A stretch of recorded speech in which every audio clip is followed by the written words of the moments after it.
Welcome to Liddypod, Beatles banter with Bedford and Beesley.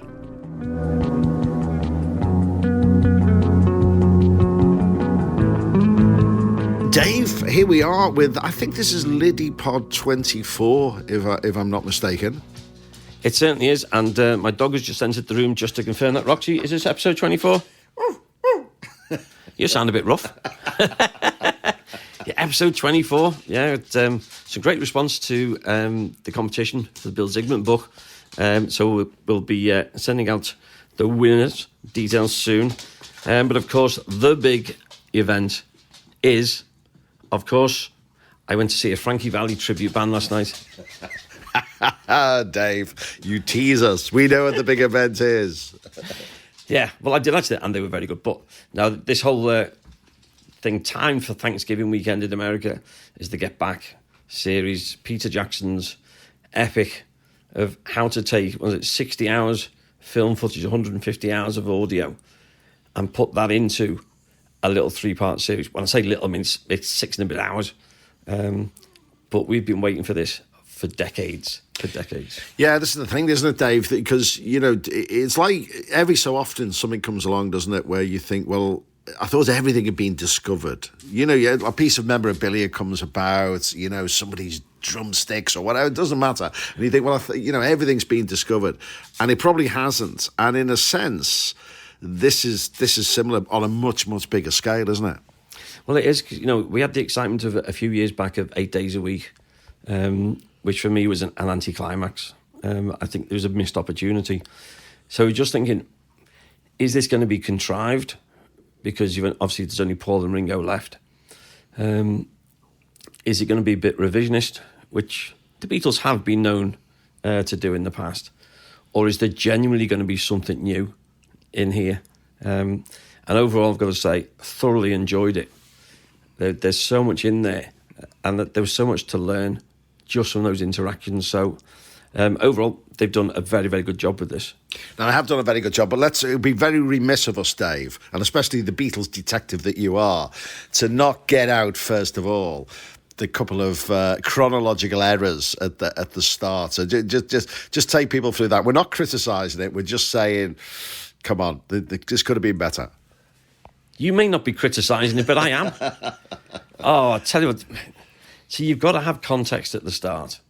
That's fair enough, because this whole event of Get Back takes place in January 1969, which is towards the end of their career. So you've got to set that up. And it's almost like it was an afterthought. So you start with the Quarrymen song, In Spite of All the Danger, recorded in July 1958. Liverpool Docks, and it tells you it's 1956. Then you see John with the Quarrymen in 1957. And then you have Paul McCartney, age 14, joins the Quarrymen. Well, no, he was 15. That's not a tricky thing to work out. And then 13-year-old George joins. No, he was 14. It's simple, very, very basic stuff. I think, why can't you get that right? And then the annoyances. I'm on my soapbox now, so you've been warned. You go for it, Dave. You go for it. So then they're talking about when Brian discovers the Beatles. So it's like, the Beatles played after Hamburg, played at the Cavern many times. So then you see the footage of John, Paul, George and Ringo from August 1962 playing at the Cavern, which, fair enough, that's the only footage we've got. But then it says Brian discovers the Beatles at the Cavern. Well, no, he discovered them. He went there in November 1961 when it's John, Paul, George and Pete. And we're almost 12 months later when the only footage of the Beatles playing with Ringo is being shown. That's completely wrong. And think, why can't you get the simple stuff like that right? Yeah, I mean, if you're gonna spend that long, it's taken a long, long time, and it fundamentally, I think that one single fundamental error was made at the very start with the very first date, and everything followed from there. It was almost like everything then became a year out of synchronization because of that date. But you're absolutely right, Dave. If you're it almost felt like they just tagged that on at the start to say, "Oh, we better contextualize the story that we're telling." When in fact, that was right to do, but once you get the wrong date first time round, then everything else follows. That everything else is going to be wrong after that, doesn't it? Yeah. And that's the problem. And, you know, because Paul's going to be heavily involved with the production of this, you know, he and Ringo down as producers. Surely he, when he sees that, says, "You've got that wrong. I was a year older than that." So what have they seen? It's almost like the bit that was so obvious that they didn't bother checking it, if you know what I mean, really. But anyway, we got that one out of the open, Dave, you know, because I know it will annoy and has already annoyed people. I got WhatsApp messages within about 10 minutes of it being shown from fellow tour guides to say, what's going on? Fortunately, it didn't continue, did it? It got much better. Well, thankfully, once they dealt with that stuff, you then got into, you know, how the whole session started. And again, that was interesting of them showing the Hey Jude video. And they'd done that at Twickenham Studios. And that's the first time they performed in front of an audience. Because obviously Eddie comes and joins them on the stage. And I think they quite liked that idea. They must have missed that. Because from giving up touring in August 66, it's quite a gap. You know, you've gone over 2 years. And Paul references this later on, that when they're talking about doing a live performance, they're a bit nervous. And you can understand that, of they haven't performed together in front of an audience since August 66. So you can see that's sort of, it's a nice idea because you're a band. That's what you want to do. So that's how it sets it up. They come up with this idea to have the sessions in Twickenham Studios where they've just done the Hey Jude and do a rehearsal. And the plan is then get these new songs together, learn them, and then perform them live. And that becomes the album. So you get the TV show of watching them, how they're doing all that. Get up with the new songs, and then possibly at the beginning saying, look, maybe doing 2 live shows. They look at different options of how they're going to do that. So in theory, it's a really good idea. But straight away you can see it's a bit awkward because they're in this huge TV studio, gathered together in a small area, but there's cameras and microphones everywhere.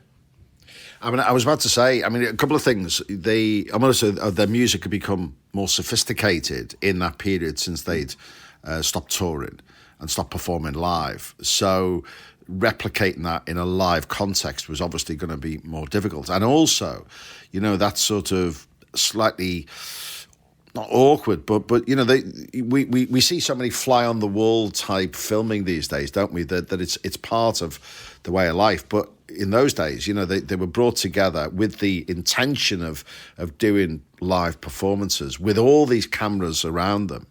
No matter how many or how few there would have been, they were conscious of that. And as big as they were, the pressure must have been quite amazing, really. Well, I think that's it. And maybe they were feeling that they had to do something different. Because, again, you know, they have that conversation, you know, this is what we do. We record albums. We don't perform anymore. So it would be nice if we can work on these songs together on the basis of, not that we can get in an orchestra here and all these other complex recording techniques. We've got to be able to learn them, but between the 4 of us, perform them live as well. And that's a different way of thinking to the way they had been. The way, you know, the recordings got so complex that with the technology then, they would have been impossible to perform. So they've come up with, you know, a good format, which is almost taking them back to basics.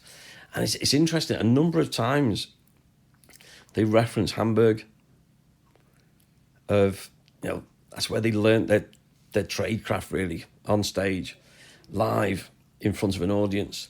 And I think that's what they were wanting, because by the end of their career, you know, they'd done Shea Stadium, been stuck out in the middle of this field, away from all the crowds. And what they were thinking of was, they even say, maybe we do it at the Cavern.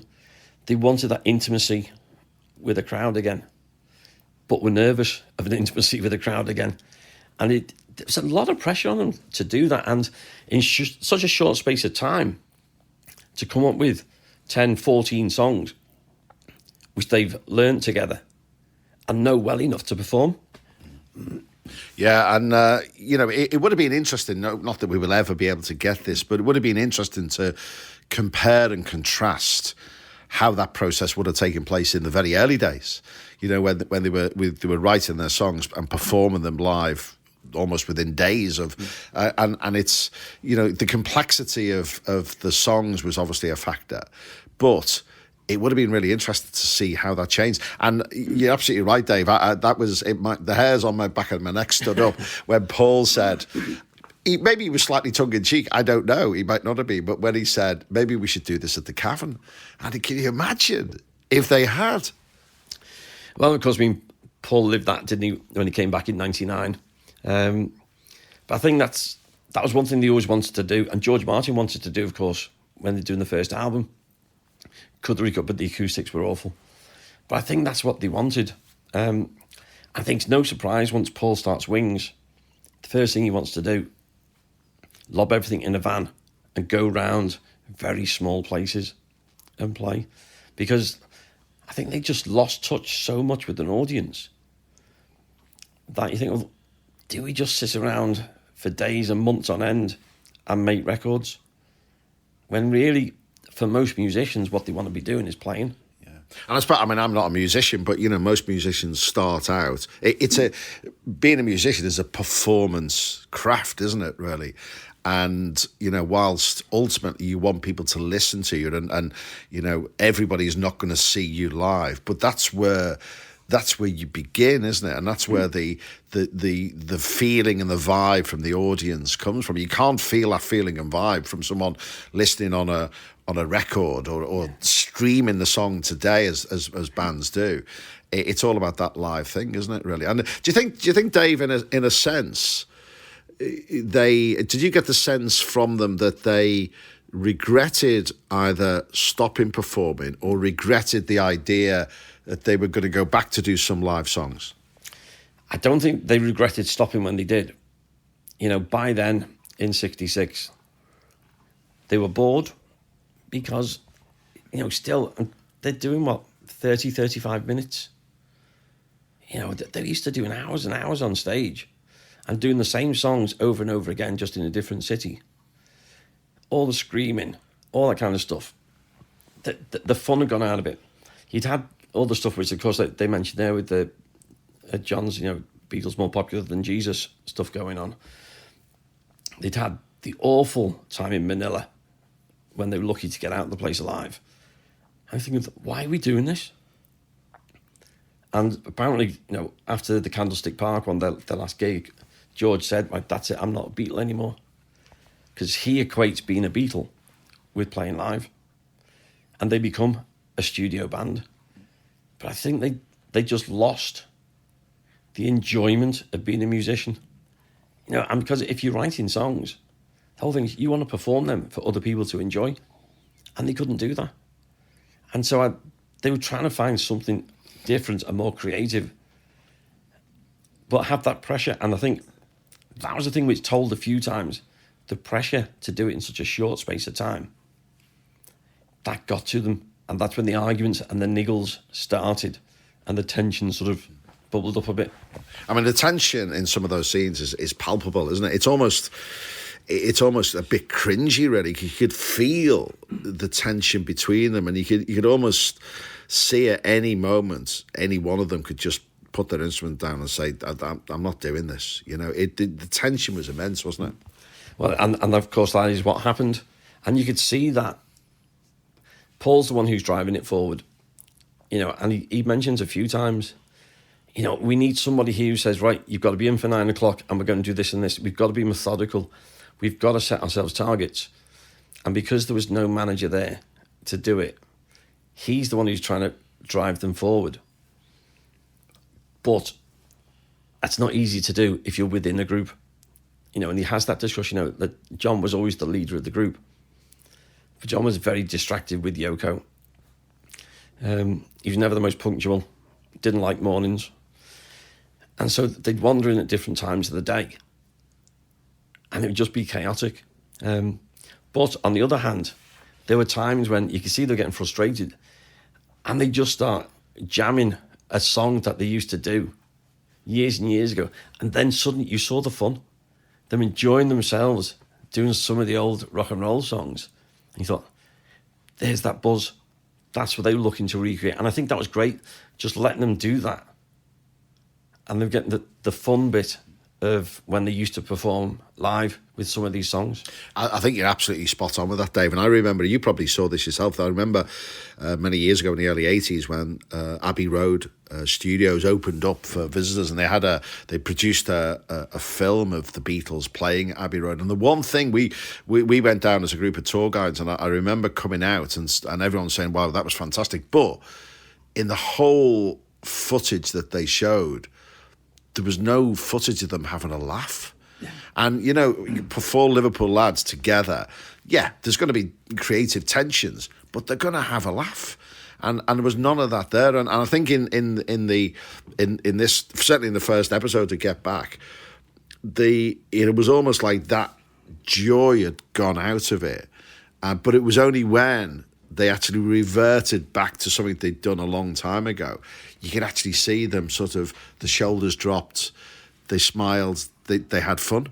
Yeah, and, they start clowning around and doing silly voices. And one of the nice bits was there's a number of songs which are original Lennon-McCartney ones from when they started writing songs together, which we've never heard before. And it's amazing that they can remember them. And it's another one that backs up my thing with my last book, The Country of Liverpool. The first 3 or 4 songs they say, we wrote these back then, let's have a go, are all country songs. And you could see them having fun. And I love the fact that it's still one of my favourite songs, One After 909. It's always been a great, great song. They resurrect that one. And of course that ends up on the album because it's a really good song. And that was one of the earliest ones that they'd written. So that was a nice glimpse. And as you say, it's that joy. And as a band, you've got to be seen to be having fun and feel you're having fun. And when they stopped having fun, that's when, at the end of the first episode, that's when things change, particularly between... and again, this is an interesting thing because it changes on screen between Paul and George a little bit. And then, of course, we get George walking out. Now, the way on screen that's developed is Paul is becoming sort of headmasterly, but he's talking to John and saying to John, no, could you just stop it just for a minute? We need to do this. Then you see George putting his guitar down and walking out, see you around the clubs. Whereas actually, what we know happened was, I don't think it was ever captured on film, but earlier that day, George had a big argument with John, which led to the walkout. But that's not portrayed on there. So that gives the impression it was almost like Paul and George had this thing, and George said, I'll play what you want me to play, or I won't play at all. And then Paul speaking to John, and then George walks out, and it just doesn't quite fit properly. But then you've got this big sense of drama. George walks out, goes back to Liverpool, and they can't get hold of him. And the thing that really surprised me was John and Paul talking, saying, well, if George is gone, should we get Eric? I thought, hang on, your first reaction should be, we've lost George. We're not the Beatles without George. How do we get him back? Now, of course, they eventually get round to that discussion. But you're thinking, so that little thing was a little bit strange for me. Yeah, because I suppose in one sense, and they try to portray this in the film, don't they, with an image of a calendar and deadline dates approaching, and probably an element of that was, we've got a deadline in the diary here, and this is, we can't just push it aside.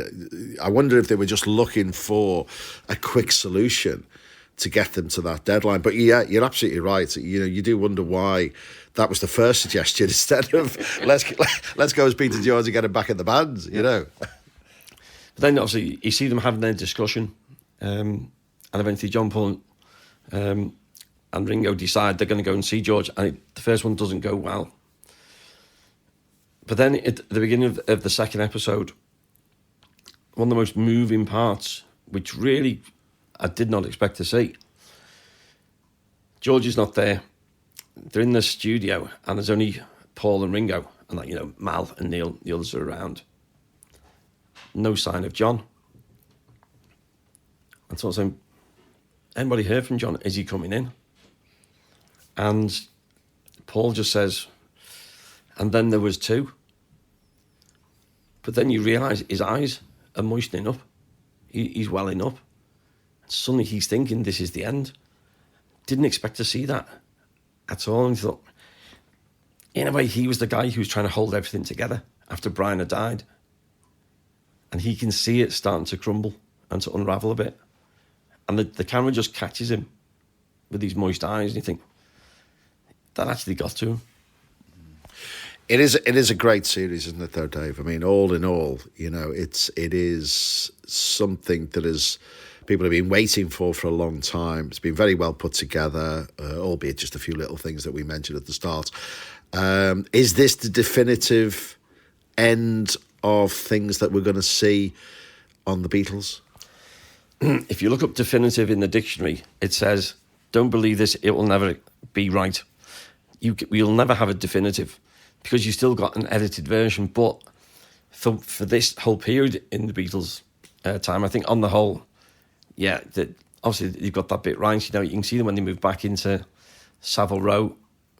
It's a much more intimate setting. They're happy. Obviously, George is back in.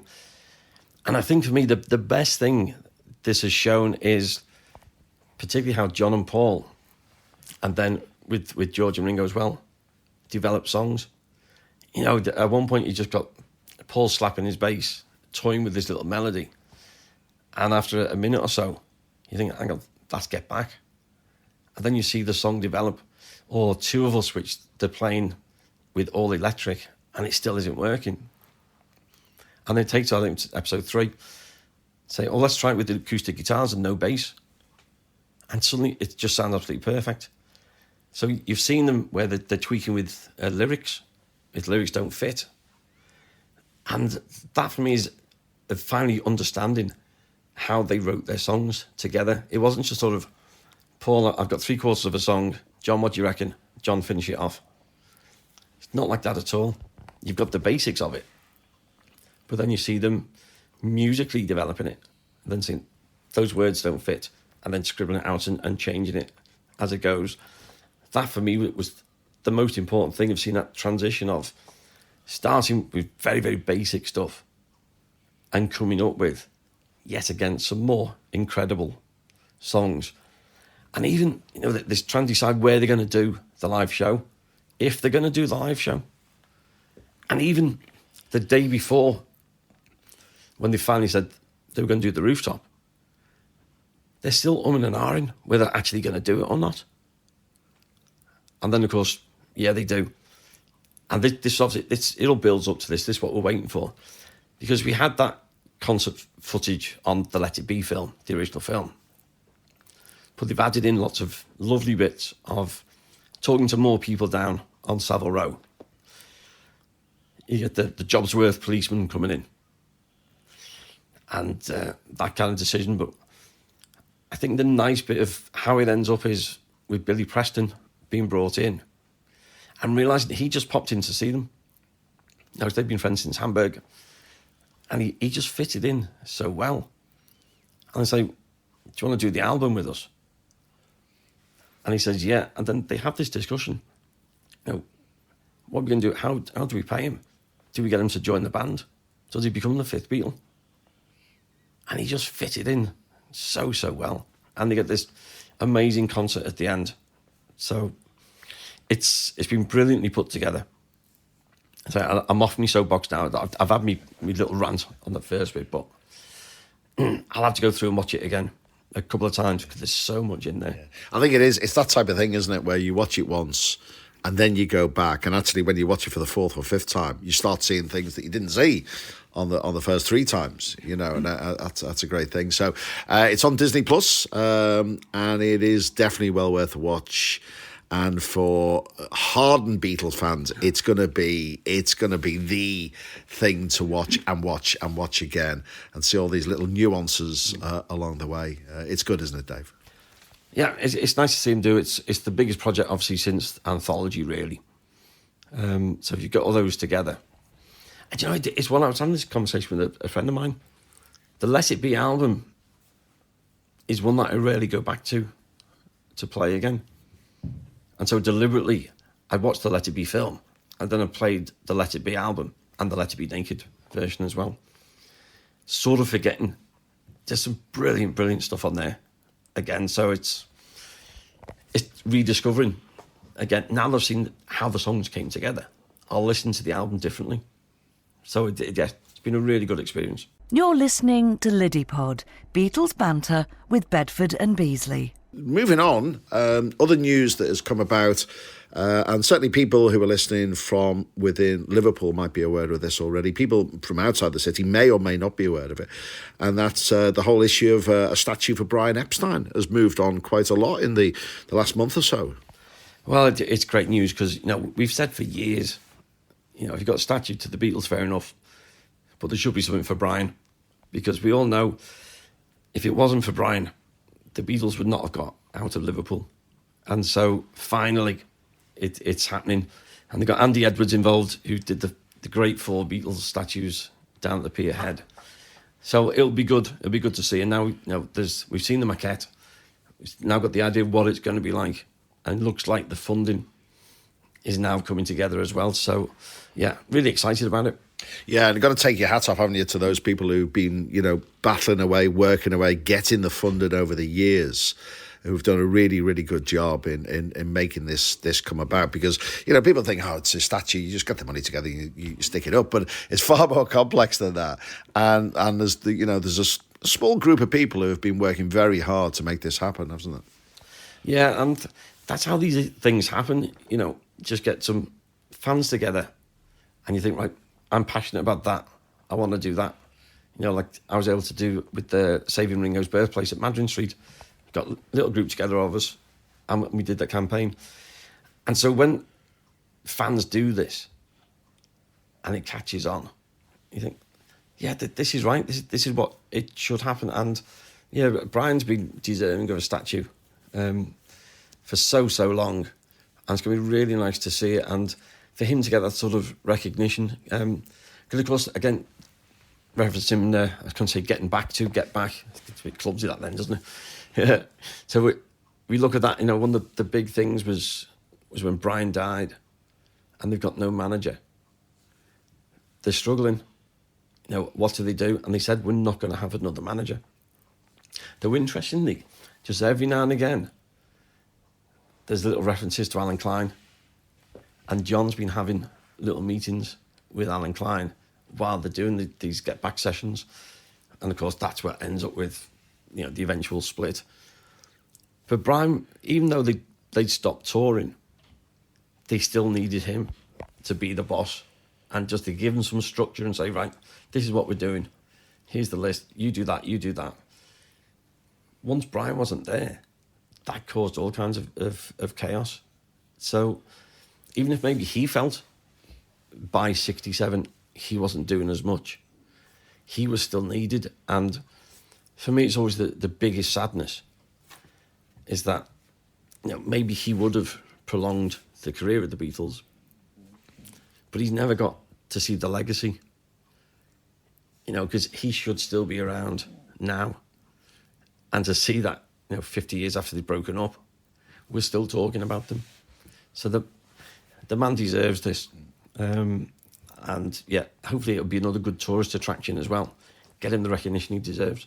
Yeah, you're absolutely right, Dave. I mean, I mentioned there's a small group. The person I know involved is Marie Darwin, and she's been very involved from the very outset and has been tirelessly working at this. And it's going to be located, isn't it, in Whitechapel, near to where the NEMS building was. Sadly, that building is not there any longer. Another building that has gone. But it'll be nice because when Beatle fans come to Liverpool, If they work hard enough, they can find out where the Nems building was. But it's like a lot of places, and geography changes, and even though it's not that long ago the building disappeared, it's still hard now to remember what it was like. So to have the statue in that vicinity will be really good. And it's nice then, you'll be able to recreate that first walk that Brian did. See, well, that's where his Nems store was. And you're literally just wandering around the corner and you're in Matthew Street. And that's what he was surprised at the first time he went to the cavern, how close it was.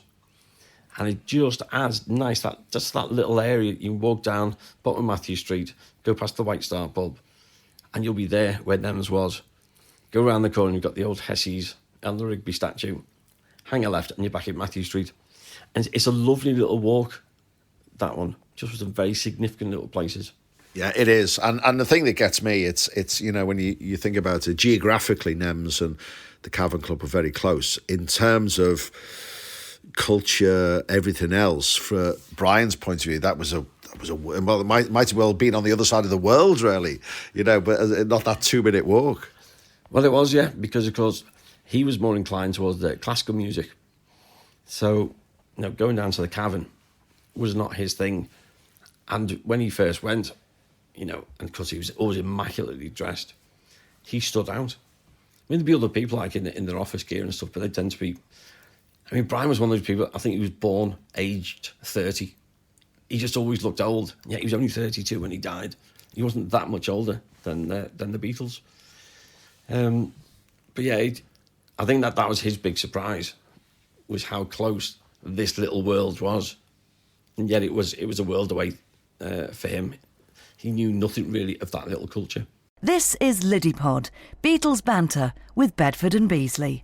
So Dave, we covered a lot of ground there. Get Back and the Brian Epstein statue. We'd love to hear from any of you that have watched Get Back.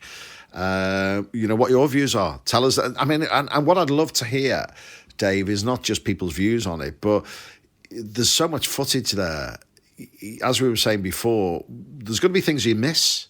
Little nuances, little actions, little glances. If there's anything like that, let us know. Go to liddypool.com and let us know what your impressions of it was, what you got out of it, and anything that you think we've missed along the way. That'd be great to hear. Yeah, exactly. And it's one of those, it's going to be discussed for a long time. And because there is so much over 6 hours, it is going to need a few views to look through it. But it'll raise other things, and people then have difference of opinion. Was that meant? Is that what they were getting at there? Is that where that started? And there's always going to be questions. And that's the beauty of it. That's why I don't think we'll ever get a definitive.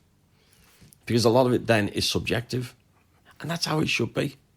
We should be able to say, well, here's the facts of this. That gets us that far.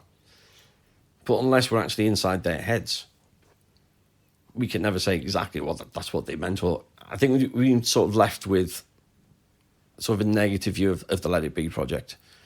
I think this is a better, even though it's a few negative points, I think there's a better, more positive, more upbeat feeling after watching this and thinking, actually, they could have kept going.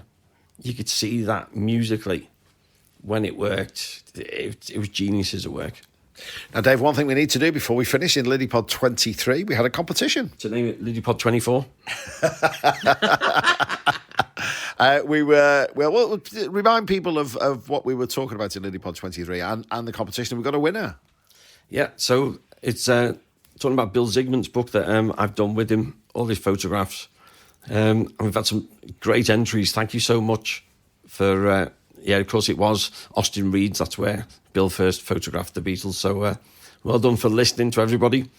And we'll let the winner know exactly who they are. It won't be somebody with my surname. It's not a fix. It is a genuine thing, honest. It's never a fix. Dave, lovely to speak to you as always. I hope you've enjoyed listening to Liddypod 24. And if you want to go back and listen to any of the previous Liddypods, liddypod.com is the place to go to. You'll find everything there, and give us your views on the Get Back series as well. Dave, good to speak to you. Yep, we'll get back to some other Beatles stuff next. Oh no, it's that again, isn't it? Oh. You've been listening to Liddypod, Beatles Banter with Bedford and Beesley.